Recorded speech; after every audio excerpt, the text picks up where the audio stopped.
बागेश्वर धाम वाले बाबा का आगमन बिहार हुआ है, तो चलिए इसी खुशी पे कुछ भगवान लोगों का मदद कर देते हैं, क्योंकि मानव सेवा ही प्रभु का सेवा है। बिल्कुल बिल्कुल विशाल भाई, ऐसे ऐसे लोग जो सड़क पर सोए हुए बाबा के इंतजार में, उनको गमछा या कुछ भी ओढ़ा देना आवश्यक है, क्योंकि इन लोगों को बहुत ही मच्छर काट रहा है। बिल्कुल, ये पतला है मोटा है ये फर्क नहीं पड़ता है, ये मच्छर से बचाएगा।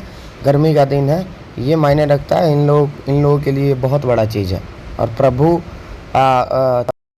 अभी हम बिहार के राजधानी पटना में हैं और उस पटना में हैं जिस पटना के राज्य में जातीय जनगणना 500 करोड़ रुपयों की करवाई जा रही है। सरकार का तर्क था कि जातीय जनगणना अगर होती है तो उससे गरीबी दूर होगी, लेकिन मुझे नहीं लगता है कि जातीय जनगणना करवाने से इस राज्य की गरीबी दूर हो सकती है। इसी राज्य में 500 करोड़ रुपये की जातीय जनगणना के लिए सरकार उत्सुक थी, लेकिन इन लोगों के लिए 5 करोड़ का अगर कहीं पर पटना में बिल्डिंग बनवा दिया जाए तो ये लोग चैन की नींद सो सकते थे। इस प्रकार से सड़क के किनारे नहीं सोते। अब बताइए ना, ये लोग दिन भर मजदूरी करते हैं और रात को इनके पास इतनी रुपया नहीं रहती है कि किसी होटल में रूम लेकर के सो सके, कहीं पर डेरा ले सके जिसमें ये प्रत्येक दिन जा कर के सो सके।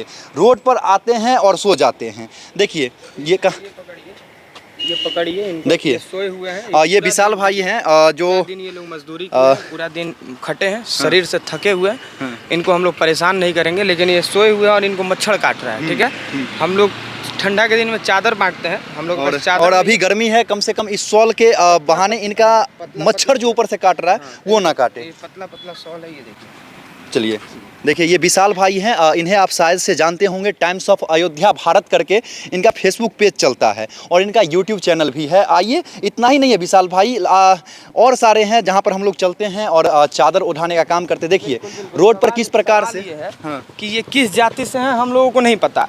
सरकार इन लोगों का जाति पूछ के ही इन लोगों का दशा और दिशा बदल ना दे। हम तो चाहते हैं कि सरकार क्या नाम है चाचा, क्या नाम है?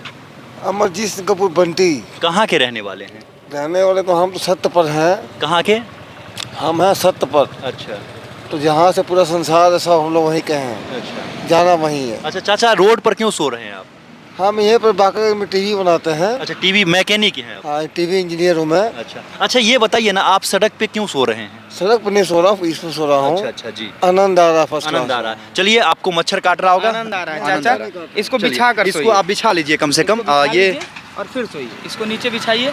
धन्यवाद। आप हट जाइए, हम बिछा देते हैं। आप हट जाइए, हट जाइए, और मैं बिछा दे रहा हूँ आपके लिए। और फिर आप इस पर उधर से पकड़ लीजिए। धन्यवाद। आप सो जाइए इस और पर, डेली इसी पे आप सोइएगा। इसको कम से कम बिछा लीजिएगा, क्योंकि अंदर से आपको मिट्टी। कहाँ के रहने वाले हैं? हम लोग सब वहीं के हैं। सत्य नाम श्री वाहिगुरु जी की। अच्छा, गुरु नानक देव जी महाराज जी की सेवा में मैं रहता हूँ। अच्छा, चलिए आप इस पर सो जाइए। नहीं, ये सिख हैं। ये सिख हैं। अच्छा, ये सिख हैं। ये किस धर्म से हैं? रोड के नहीं पता है हमें सिख धर्म से हैं। इनका आप बताइए ना। किसी धर्म से हैं, आप गरीब हैं ये हमको पता है बस। ठीक है, मैं टेक्नीशियन हूँ। टेक्नीशियन है और सच्ची कमाई कमाता हूँ, खाता हूँ। हाँ, बस। चलिए चाचा जी, बहुत अच्छा है, बहुत बहुत धन्यवाद। आप आइए, रोड के इस साइड भी हम चलते हैं जी। ईमानदारी से मेहनत करते रहे। देखिए, ये सिख हैं। हम लोगों को नहीं मतलब है कि ये किस जाति से हैं, किस जाति से नहीं है।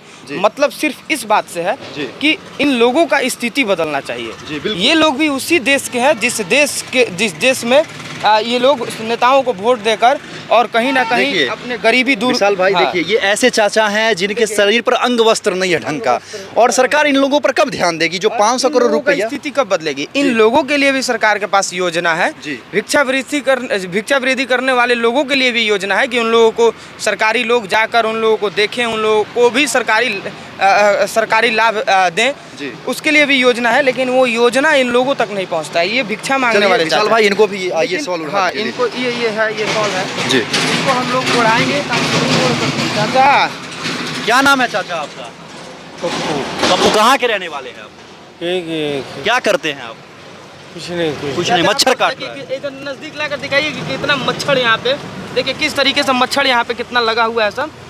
और चाचा के शरीर से काफ़ी स्मेल आ रहा है। हम क्या करेंगे? दिन में नहीं है, हम लोग के पास व्यवस्था नहीं है, नहीं तो चाचा को नहलाते भी और इनके लिए कपड़ा भी खरीद के हम लोग लाते। लेकिन फिलहाल मच्छर काट रहा है, तो जो हम लोगों से हो सकता है वो हम लोग कर रहे हैं। ये उड़ाएंगे, पतला है, इस पर गर्मी भी नहीं होगा और मच्छर भी नहीं काटेगा। चाचा, ये ओढ़ कर सोइएगा, ठीक है ना?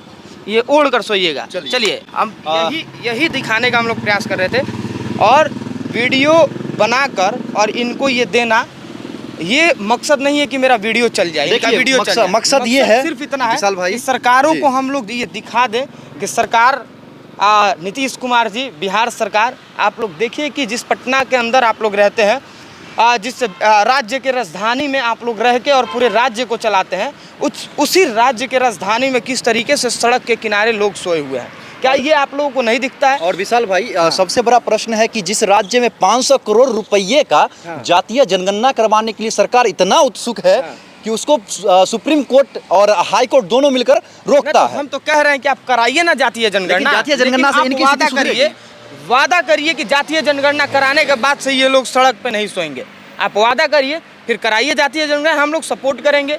आप समाज से फंड इकट्ठा करके जातीय जनगणना कराइए, लेकिन ये वादा करिए कि बिहार गरीब राज्य से संपन्न राज्य बनेगा। आप वादा करिए कि बिहार में जो गरीबी रेखा से नीचे लोग हैं 50% से ज़्यादा, वो गरीबी रेखा से नीचे लोगों का हालत बदलेगा और वो लोग भी एक समान हो पाएंगे। और आप ये वादा करिए कि पटना के अंदर ये लोग जो हज़ारों लोग रोड पे सोते हैं, इनके लिए भी एक रैन बसेरा बनेगा, जो गर्मी के दिन हो या ठंडा का दिन हो, इनके लिए परमानेंट वो व्यवस्था रहेगा कि ये लोग अपना दिन भर जो काम करते हैं करें और शाम में अपने रैन बसेरा में भाई, जाएं। मेरा एक तर्क है, 500 करोड़ रुपए का जो जातीय जनगणना करवाई जा रही है, आइए चलते चलते बात करते हैं। उस 500 करोड़ रुपये में 5 करोड़ का एक बिल्डिंग, ठीक है, और 5 करोड़ का अगर एक बिल्डिंग बनाया जाता है तो आप कैलकुलेट कर लीजिए कि कितने बिल्डिंग हमारे राज्य में बनेंगे। जो इन जैसे जो बेघर लोग हैं, जो भिक्षाटन करने वाले लोग हैं, उन लोगों के लिए सड़क पर नहीं सोना पड़ेगा और ये लोग बिल्डिंग में सो जाएंगे। ये अगर सरकार अगर इस तरह का काम करती है जी, तो वो जनता को भीख नहीं देगी जी, क्योंकि ये हमारा मौलिक अधिकार है। रोटी, कपड़ा, मकान, शिक्षा, चिकित्सा, सुरक्षा सब हमको मिलना चाहिए। तो कहीं ना कहीं अगर सरकार इन लोगों को अगर घर देती है, इन लोगों को रोटी देती है, तो सरकार एहसान नहीं करेगी। ये तो संवैधानिक अधिकार है मेरा।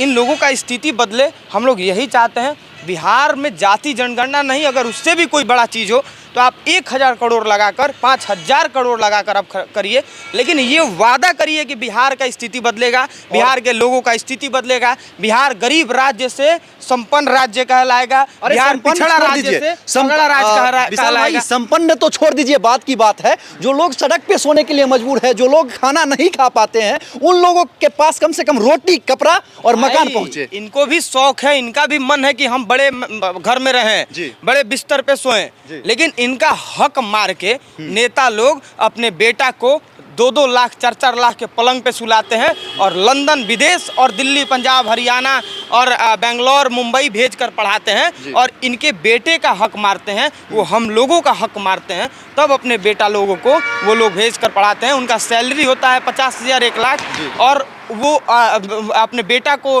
कहीं ना कहीं विदेश भेज कर पढ़ाते हैं 4-4 लाख रुपया खर्चा करके।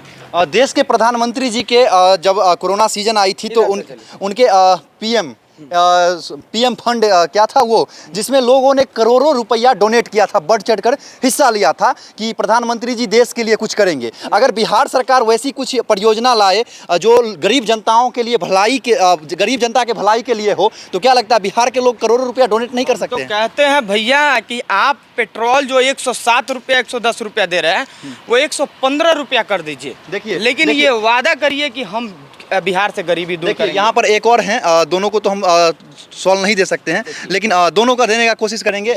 देखिए, ये लड़का है जो रोड साइड में, सड़क साइड में सो रहा है। ये लोग भविष्य हैं, लेकिन इनका भविष्य चौपट कर दिया गया। क्या नाम है बाबू? ए बाबू, क्या नाम है? हरे राम नाम। जरा उठो ना। कहाँ घर है बेटा? कहाँ घर है? कहाँ घर है? घर भैया मुगल सराय। मुगल सराय। क्या करते हो? कचरा चुनते हैं। कचरा चुनते हो। घर नहीं है सोने के लिए? घर है भैया, काम उम करते हैं। अच्छा, घर है। कहाँ घर है? मुगल सराय। पटना में रोडे साइड में सोते हो? यही सोते हैं। अच्छा, मच्छर काट रहा है, कोई व्यवस्था है? व्यवस्था क्या रहेगा भैया? अच्छा ठीक है, हम लोग तुम्हें एक सवाल दे रहे हैं, इसे ओढ़ करके सो जाओ, ठीक है? विशाल भाई, ये इसी देश के रहने वाले हैं, ये पाकिस्तान से और विदेश से नहीं आए हैं। ये इनके भी माता पिता वोट देते होंगे कि मेरे बच्चे का भविष्य बदलेगा, मेरा बेटा पढ़ेगा, लेकिन सरकार की तरफ से जो सरकार की तरफ से जो चल रहा है, सरकार की तरफ से जो योजना है, वो योजना का लाभ इन लोगों को मिल कहाँ रहा है और कभी नहीं मिलेगा इन लोगों को अपने योजना का लाभ, सरकारी योजना का लाभ, क्योंकि जो नेता हैं इस देश में वो लोग इन लोगों का और हम लोगों का हक मारकर स्विस बैंक में पैसा को भेजते हैं, हमारे देश के पैसा को वो दूसरे देश में जाकर जमा करते हैं। आगे आ जाइए, क्या नाम है चाचा आपका? हमारा नाम मनोज है, कहाँ के रहने वाले हैं? पूर्णिया। पूर्णिया के। रोड साइड में क्यों सोए हैं आप? क्या करें, कचरा चुनते हैं। अच्छा, रोजगार नहीं है? रोजगार आप कोई नहीं। रोजगार नहीं, मच्छर काट रहा है आपको। अच्छा, घर जाते हैं चाचा? जाते हैं। कितना रुपया कमा लेते हैं कचरा बीच के?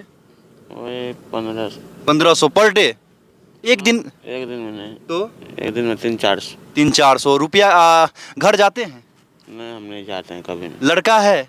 कोई नहीं है। कोई नहीं है। देखिए इनका कोई नहीं है और इनको मच्छर काट रहा है, यहाँ पे सोए हुए हैं। इनके पास एक शॉल तक नहीं, एक चादर तक नहीं है कि ये उड़ कर सो सके। देखिए इनकी स्थिति ऐसी है विशाल भाई कि इनका जो कपड़ा है बहुत गंदा हो गया है। अगर दिन रहता तो हम लोग कुछ मदद और करते, इनकी कपड़ा बदलवा सकते थे, लेकिन रात है, इस रात में हम लोग कहाँ ढूंढे? हम लोगों से जो व्यवस्था अभी हो पा रही है वो कर रहे हैं।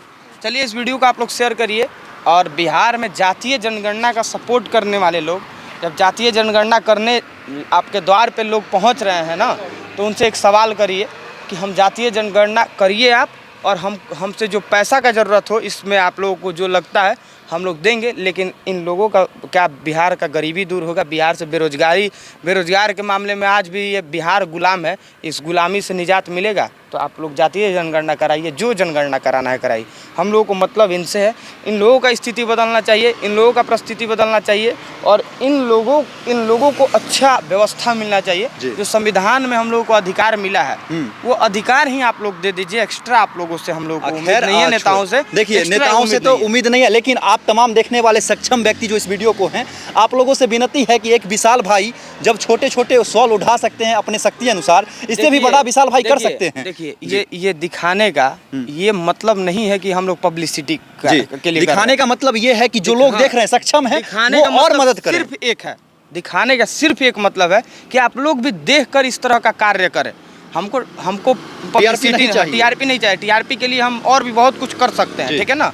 इस पैसा को हम और भी दूसरे कार्यों में खर्चा कर सकते हैं, लेकिन ये टीआरपी नहीं चाहिए। आप लोग देखें और एक संदेश के रूप में आप लोगों से कि आप अगर सक्षम हैं तो आप बहुत कुछ नहीं कर सकते हैं, छोटा छोटा प्रयास करके कुछ समाज में एक संदेश दे सकते हैं। और सब लोग अगर थोड़ा थोड़ा करने लगे तो समाज में क्रांति आएगा और बहुत बड़ा काम होगा, और ऐसे ऐसे लोगों का भरपूर मदद हो पाएगा। और विशाल भाई जैसे लोग हम तो चाहते हैं कि प्रत्येक जिला में 10-15 अगर हो जाए ना कहीं कल्याण जरूर होगा गरीबों का। ये विशाल भाई का बड़प्पन है, जो इतने कम उम्र में, जिस उम्र में लड़के छोड़ीबाजी किया करते हैं, लफोई किया करते हैं, उस उम्र में ये दानी बन चुके हैं। हम अपने गोपालगंज जिला में ये नहीं बांट रहे हैं, हम पटना के अंदर बांट रहे हैं। हम अपने पंचायत में नहीं बांट रहे हैं, हम अपने विधानसभा में नहीं बांट रहे हैं। तो हमको चुनाव होना उससे मतलब नहीं है। हमको नेतागिरी नहीं करना। हमको नेतागिरी करना रहता तो यही सामान हम अपने विधानसभा में बांटते हैं, हम पब्लिसिटी कमाते हैं। हम लोग ये राजधानी के अंदर बांट रहे हैं। इन लोगों को हम ना पहचानते हैं, ना इनका जाति मालूम है, ना इन लोगों से हम लोगों को कोई मतलब है। हाँ, लेकिन मतलब सिर्फ इतना है कि इन लोगों का हालत बदले, इन लोगों का स्थिति बदले, क्योंकि देख के काफ़ी दुख होता है। जी तो चलिए, इस वीडियो से जुड़े रहने के लिए तमाम दर्शकों का बहुत बहुत धन्यवाद। मिलते हैं अगले एपिसोड में, तब तक के लिए जय हिंद, वंदे मातरम, भारत माता की जय।